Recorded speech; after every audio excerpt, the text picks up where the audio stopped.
folks, my name is Jen, and today I'm gonna do a book tag. It's been a while since I've done a book tag, and I figured, why the heck not? So the book tag, I have not been tagged or anything, just doing this on a whim. I didn't recognize these questions, so I'm gonna say that I haven't done this before, but you never know. I am gonna do the 50 bookish questions book tag, and it looks like this might have been created from the blog Life of a Female Bibliophile, but I'm not 100% sure. I found it on the Lois Reads Books book blog. So, alright, so here's 50 bookish questions. Let's go. First, what was the last book you read?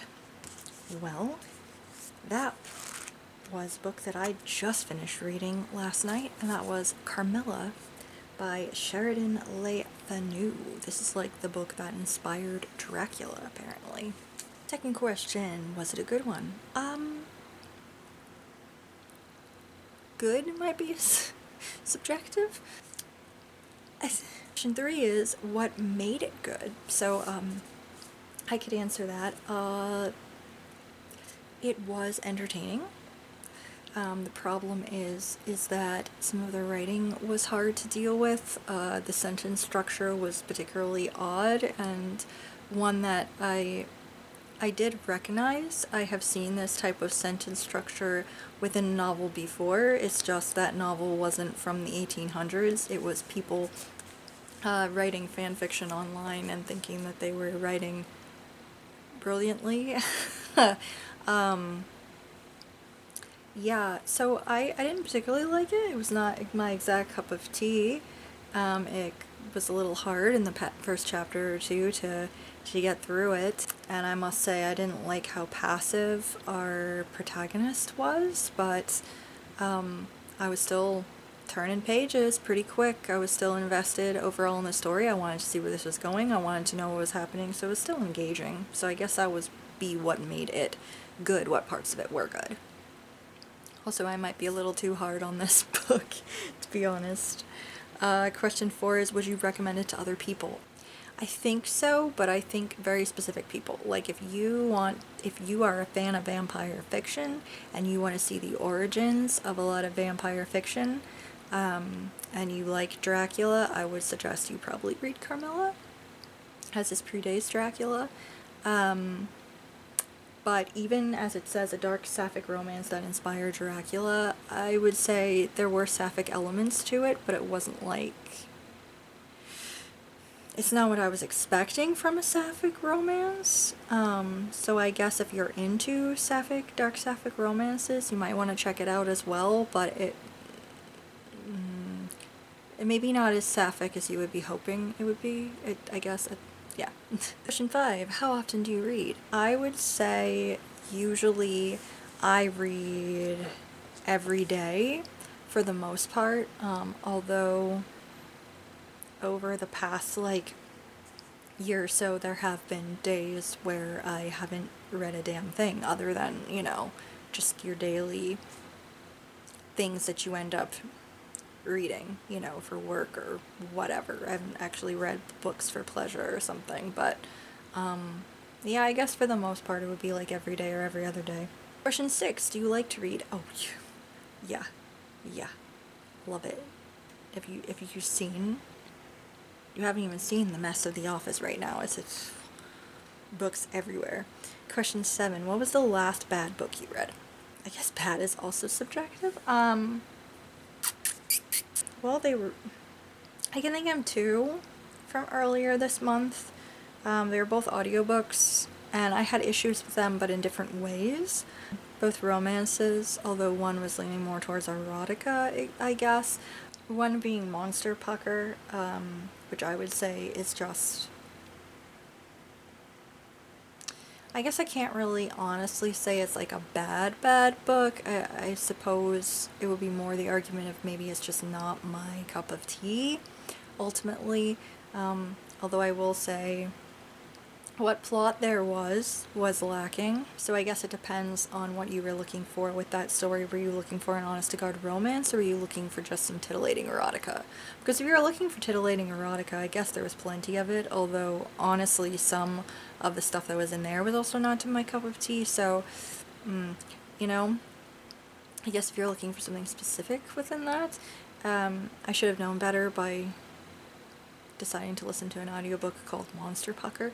But I was feeling the loss of Heated Rivalry, and I just desperately wanted some more hockey romance, and that was not what I wanted. Yeah. And then the other one that was kind of a disappointment was Barbarian's Heart, which is part of the Ice Planet Barbarian series, and that was more just finding one of the main characters exceedingly annoying, and finding a part of the plot to be exceptionally tedious. I'll end up talking more about it in my March wrap-up, but yeah, I guess that couldn't be really bad either. It's just I found parts of it to be just really annoying, or yeah, very tedious to get through. Oh, question 8 was what made you dislike it. So yeah, I answered that too. Question 9 is, do you wish to be a writer? Yes, I do, very much. I am technically a writer, I suppose. I just haven't been paid for it or anything. I guess the other answer, the more better question would be, do you want to be an author? Because that would be yes. But I am technically a writer. I'm just not, yeah, I'm not, I'm not getting anything for it other than my own enjoyment and frustration. Question 10, has any book ever influenced you greatly? Oh my gosh. So the short and long answer, I guess, would be yes. If you wanted to know more about that, you could watch my 10 books that made me video that I did, what was that, last year or maybe the year before. I can like link that down below, or yeah, I can do that if you're actually interested and want to hear about books that like influenced my life a whole bunch, good and bad. So that would be that. But something that's really, I guess, influenced me or been on my mind a lot lately has been A Man Without a Country by Kurt Vonnegut. This was a book that I read last year. It was one of the best books that I read last year, and it's a nonfiction collection of just essays that Kurt Vonnegut wrote about like life and society, love, relationships, war, feeling like someone without a country. Yeah, this was fantastic. I loved it a whole bunch. It has some really great quotes in here, some really powerful thoughts that like I still think about fairly often. So I would say this one's been on my mind a lot in the most recent like period of time. Question 11 is, do you read fan fiction? Yes, I read a lot of fan fiction. Back in like college, I also read a lot of fan fiction. And then I went for a long period of time not really reading any, and over the past several months I have consumed a lot. I will say, by the way, if you miss the days of when reading fan fiction was actually good and wasn't frustrating or as poorly written as a lot of it on Wattpad seems to be, you should go over to AO3. I'm not saying there aren't any stinkers over there too, because there definitely are, but a lot of the stuff that I've been reading over there has been just peak. Like, back in the days when fan fiction had like well written shit, like well thought out, role planned, like it's yeah, it's good. Yes, I've been reading a lot. A ton. Most of it is currently Heated Rivalry, but I've also read some Stardew Valley stuff as well, and enjoyable. Do you write fan fiction? Yes and no. Yes, I guess. I have written some. I've never shared it online, though, because I overthought it too much. Number 13, what is your favorite book? So, I have so many favorite books. I honestly have 12 favorite books. So that's a hard one to answer quite honestly. In fact, I don't think I will, because I can't. There's 12 books that are my absolute favorites. I've done videos about a couple of them. I'm gonna try to be doing videos about the others, hopefully this year. So yeah, I have 12 favorite books. It's it's a lot. Let's see. What is your least favorite book? Oh my gosh. That's kind of a toughie. There's quite a lot. I fucking hated Jungle, what little of it I read. I DNF'd that sucker back in high school. Oh, I know. It's that one by William Faulkner. Shit. As I Lay Dying. That one. Oh my god, I hated that book. I was so mad at that freaking book. I just, oh man, I did not like that at all. And there's been a few over the past few years that I've been very angry at. Here and there. Julie and Julia was one that I think I went on a giant rant about. Back when I first started BookTube. Yeah, there's been a handful here and there that I've been really pissed at. So I guess one of those would rank among my least favorite books ever. Question 15, do you prefer physical books or like a Kindle or whatever? I definitely prefer physical books. I like the feeling of physically holding a book, turning the pages while reading it, smelling it, you know, that kind of thing. Plus, I'm like a little, I don't know, magpie or something. I like having my little collections, my little careful books set where I can look at them, and, you know, I'm a hoarder at heart. 16, when did you learn to read? I was either 4 or 5. I'm not 100% sure on the age because I started school a little later. But yeah, it was definitely before I entered kindergarten. 17, what is your favorite book you had to read in school? Okay, that one is A Christmas Carol by Charles Dickens. We read this in the 9th grade. I really enjoyed it. And yeah, what's funny about the first time I ever read this and actually enjoyed it and had a good time with it, didn't realize still at the age of 15 how much I would love this book and how huge it would become to like my life and everything as an adult. But yeah, loved it. Number 18, what is your favorite book series? I have a lot of favorite book series. I guess one that is currently up there that I'm really into reading right now, or making my way through. The next book is supposed to come out this year, I think, and I'm very excited.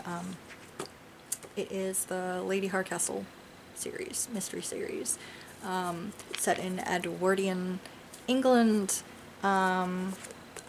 You've heard me, I'm sure, talk about this series a lot last year, if you were around for those videos, so, but yeah, this is a mystery series that I absolutely am obsessed with right now, so. Let me see, who is your favorite author? Oh my gosh, so I have so many favorite authors. I also have, like, so many. Currently, I love Stephen King, Terry Pratchett, Amy Tan, Agatha Christie, Julia Alvarez.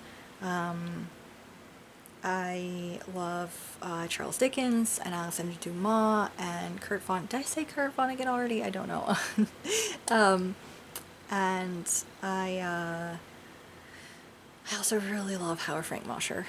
I really love his books a lot, and currently I'm like super into like Kimberly Lemming's books because her books are fucking hilarious, and I'm loving the shit out of them.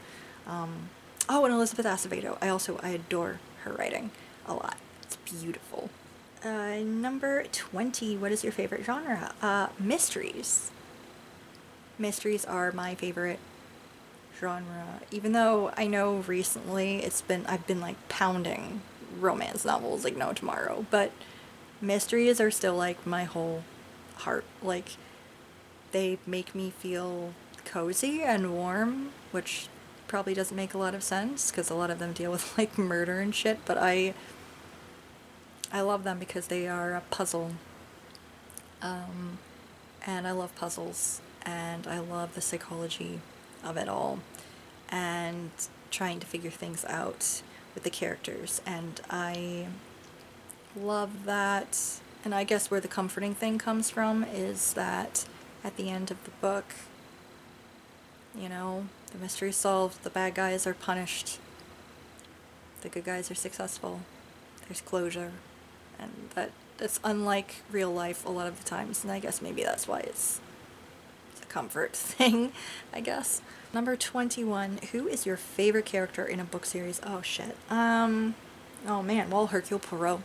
Fucking love him. Love him. Love him. Man, right now, Shane Hollander and Ilya Rozanov. Fucking obsessed. Absolutely obsessed with those two. Just love them. Percy Jackson. Dude, I love Percy so much. He's so sarcastic and brave and badass, and I adore Percy Jackson so much. He's great. And oh man, the Count of Monte Cristo. He is such an overdramatic bitch, but so conniving, and I love him. He's absolutely insane, and I admire the shit out of him. So yeah. Not all of those were book series. I didn't answer well. It's fine. Doesn't matter. Number 22. Has a book ever transported you somewhere else? Yes. Yes, actually. This doesn't always happen for me, to be completely honest. Not every book completely sucks me in and I'm like gone. The only ones I can think of were, unfortunately, the Harry Potter series, which now feels really tainted and depressing. The only other author that has really completely transported me is Howard Frank Mosher. And I guess I'm not really going that far, really, if you think about it, when I am reading those books, because they're in Vermont. So it's just a hop, skip, and a jump away. But it's like Vermont in like the 50s and 60s and stuff like that. So yeah, that his work is transportive. So yeah, that too. 23. Which book do you wish had a sequel? Okay, this one is probably not one that you hear about too much, or maybe not one that I mention all that much. It's The Lost Causes of Bleak Creek by Rhett McLaughlin and Link Neal. Yeah, boys, what the fuck? Why did you gift us only one mystery, horror, whatever the fuck that this was? Felt like there was an opening for something more, potentially. I wish there was something more. I would like to explore more of the area, the lore behind the area, what the fuck is going on. Like, I want more. I want more. The ending was okay, but I just kind of wish that there was more to go off of, or was leading into something more. I felt like it needs a follow-up. So yeah, I really wish this had a sequel. Number 24, which book do you wish didn't have a sequel? I can't really think of any off the top of my head right now. I can think of a couple of trilogies that... I can think of a couple of series where the final books... I think of a couple of book series where the final books were maybe a little bit anticlimactic, and I kind of... It's not that I don't wish that those final books didn't exist, I just kind of wish that those books had ended differently. And the series overall had ended differently. But I can't think of anything really that shouldn't have just one sequel, I guess. Question number 25. How long does it take you to read a book? It depends. You know, it depends on my mood, how much time I have currently to read, what's going on. That Carmilla, I read that in one sitting, but it's a very short book, you know, so that one took me, I don't know, 2-3 hours maybe. And then I can also have another short book and it'll take me like 5 days to read it. It just really depends on how the reading's going, how much time I have, what mood I'm in, that kind of thing, basically. Number 26, do you like when books become movies? Oh, man. So yes and no. It's tough, because sometimes I will get so fucking excited. Like, I just found out that The Count of Monte Cristo is getting yet another adaptation. We already had the French adaptation from like last year or something that I still need to watch. And now we're getting another one by Masterpiece Theater, which it doesn't look like it's gonna be a movie, it looks like it's gonna be like a mini-series or something.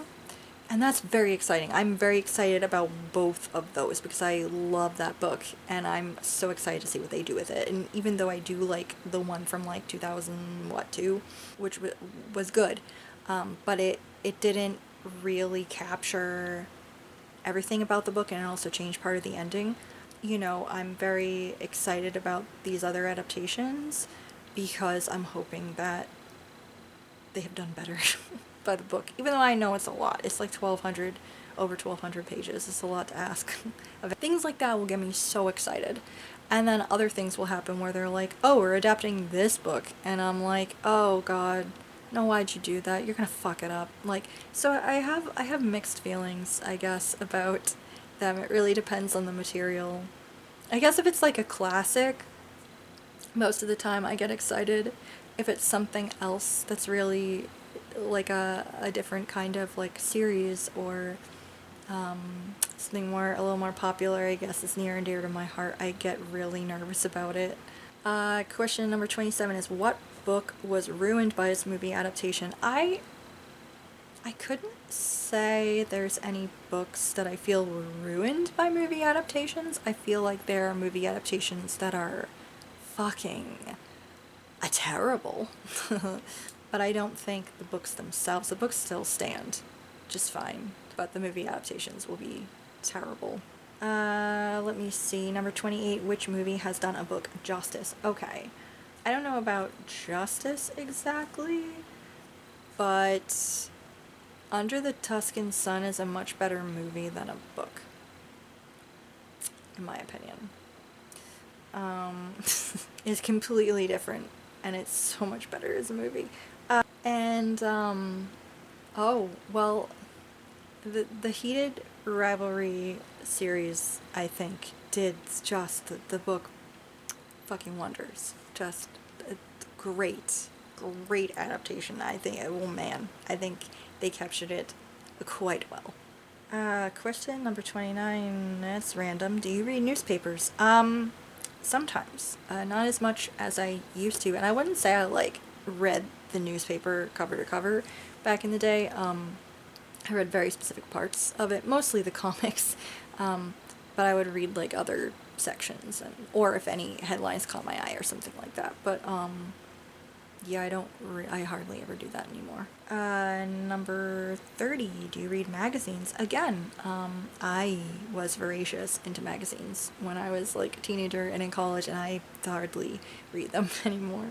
31, do you prefer newspapers or magazines? I suppose magazines, ultimately. I think I always had a lot more enjoyment out of reading those as opposed to newspapers.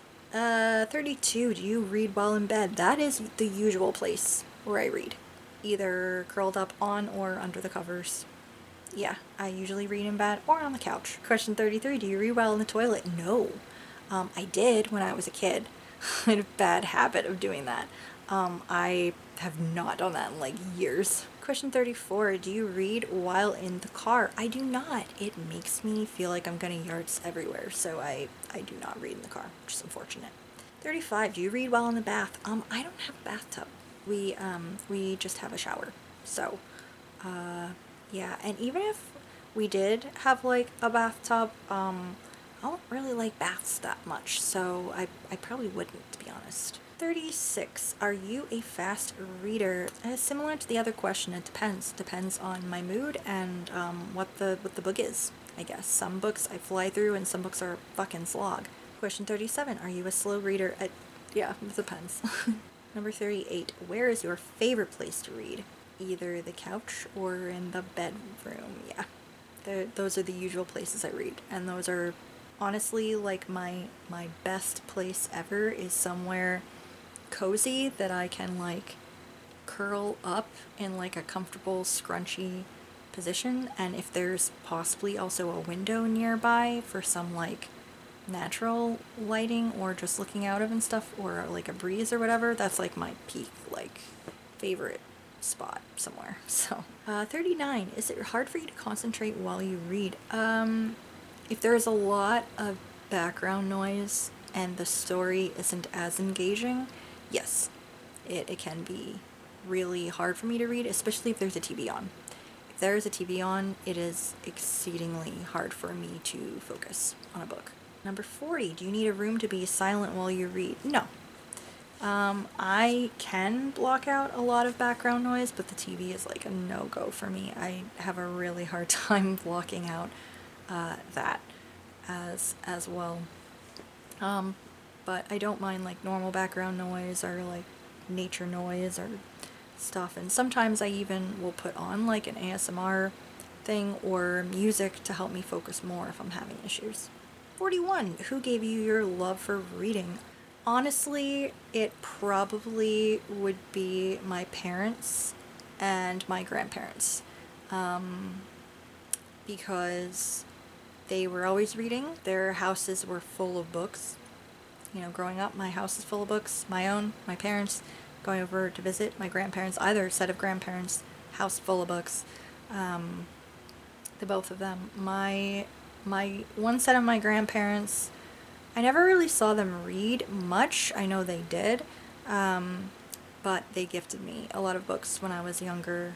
And my other set of grandparents, same goes for them, but they also like read to me, and they were always reading. Like my grandma is where I get my love for mysteries from, and my grandpa always was reading historical fiction and historical nonfiction. So really into that, which is probably where I get some of that interest from. And my mom and dad always reading to me, reading their own books, always constantly reading. We borrow books from each other all the time still. So yeah, I probably got a lot of that from them, and then whatever was left over was probably LeVar Burton's fault. 42. What book is next on your list to read?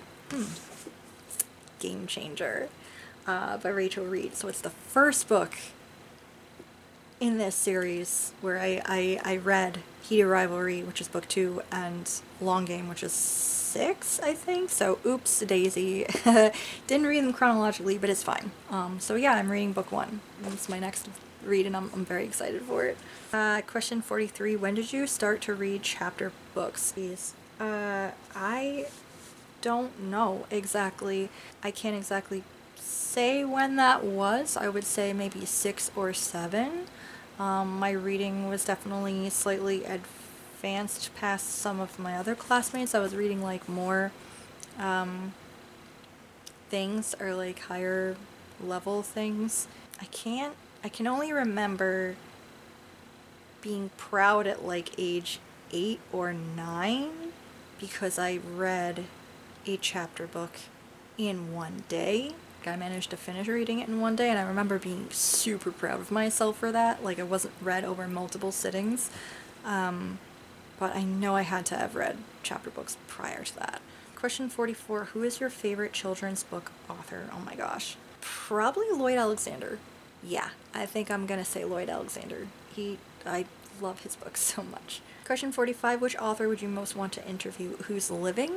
Because I can think of like several who have passed that I would love to interview, but a living author, probably Stephen King. Which author do you think you'd be friends with? I don't know. That is a real toughie. I have absolutely no idea. I can think of a couple who I'd love to be friends with, but any who I'd actually be, I don't know. 47, which book have you reread the most? At this juncture, probably A Christmas Carol, but I know when I was younger, God, I read the Harry Potter series so many times.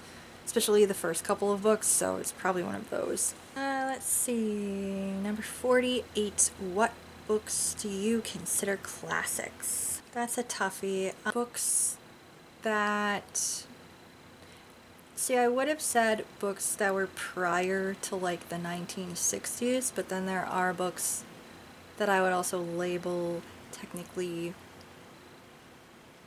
under classics, I guess maybe modern classics or whatever, that are past then. I suppose there are any books that were fairly significant for certain reasons, had some influence, are discussed quite a lot, are very thought-provoking or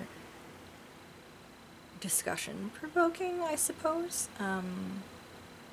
Yeah, I guess that's what I would consider to be classics. Books that will stand the test of time, maybe that also counts.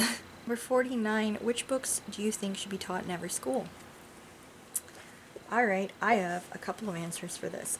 First of all, A Christmas Carol by Charles Dickens. It's not that long, it's pretty easy to teach, pretty easy to get through within a semester. Yeah, I think this is good because it is thought-provoking, it is funny, and it also has a really great message about caring about others and the rest of humanity.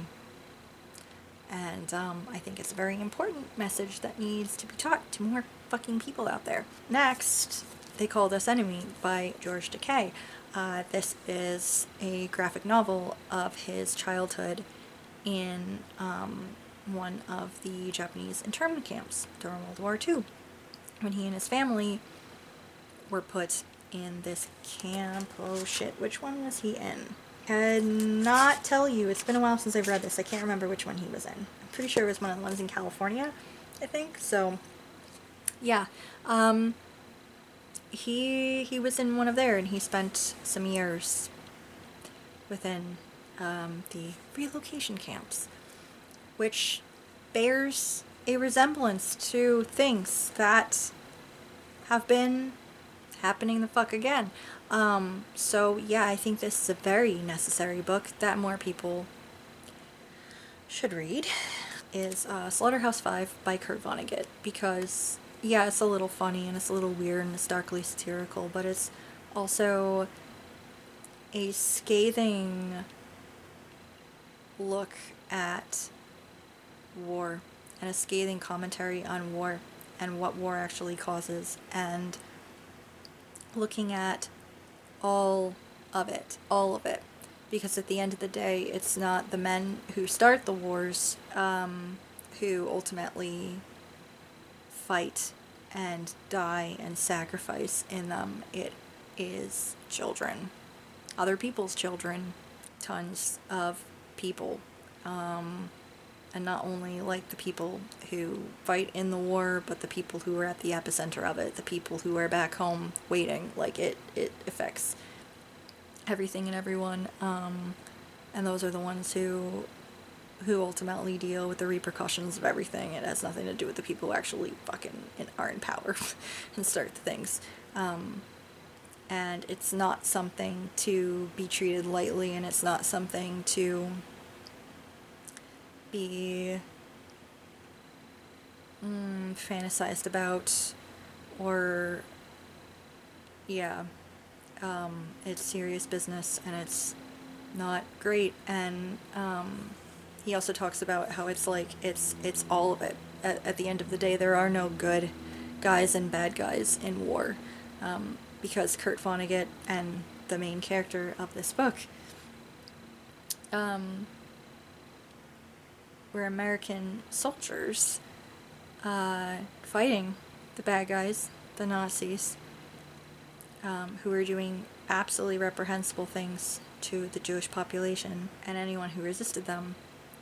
And he was taken as a POW by the Nazis and he and his fellow POWs ended up surviving the bombing of Dresden, which the Allied forces did. They destroyed the hell out of Dresden, Germany, which killed a lot of people that had nothing to do with anything. So yeah, it just shows that at the end of the day there are no good guys and there are no bad guys. It's just people killing each other and innocent people caught in the mix. So yeah, I think this is also something that should be taught in school. This was taught in school. Both of these were taught in school. This came out after I was out of school, I think, so I mean, who knows? I feel like this is a book that one of my favorite teachers from high school would definitely have taught. But yeah, this is a lot, and I think this should be taught in school most definitely as well. So yeah. Last question, 50. Which book should be banned from all schools? None. Absolutely fucking nada. You don't want to rant. And I don't want to extend this video to God knows how long ranting the fuck off about how I feel about book banning in general. And how disgusted I am with people in this country and also people in the UK. Like, what the fuck? They're banning Terry Pratchett now? What the fuck is wrong with them? But whatever. Okay. So, to spare you that rant, I won't get into it. But no, I don't think anything should be banned. I am aware that there are certain materials that maybe are a little too old for certain people of certain ages, but at the same time, I don't think that should be like a particular ban for age just across the board, because I think that some people, it depends on the kids. You know, some kids are of age, but emotionally they wouldn't be able to handle the story, and some kids are younger, but emotionally, or because they read voraciously and diversely, maybe they could handle a story. You know, it depends. I think it depends on the individual. And I think all of that is at the discretion of maybe the librarians, and also a kid's parents, you know, like, ultimately, that's the fucking discretion for their child, for this each specific individual child, not across the board, overall. You know, but I think everything should be available, because people should have access to knowledge. End of. Alright, that was this tag. I will link the link that I used for it down below. Please, if you haven't done this before, consider yourself tagged. Please do this, because this was kind of entertaining and nice, because I haven't done a tag in a while. Anyway, I hope that you enjoyed. I hope you're having a great day, week, weekend, wherever you're at. Thank you for watching. Thank you for always watching. If you're new here, please consider subscribing, and I will see you guys next time. Bye.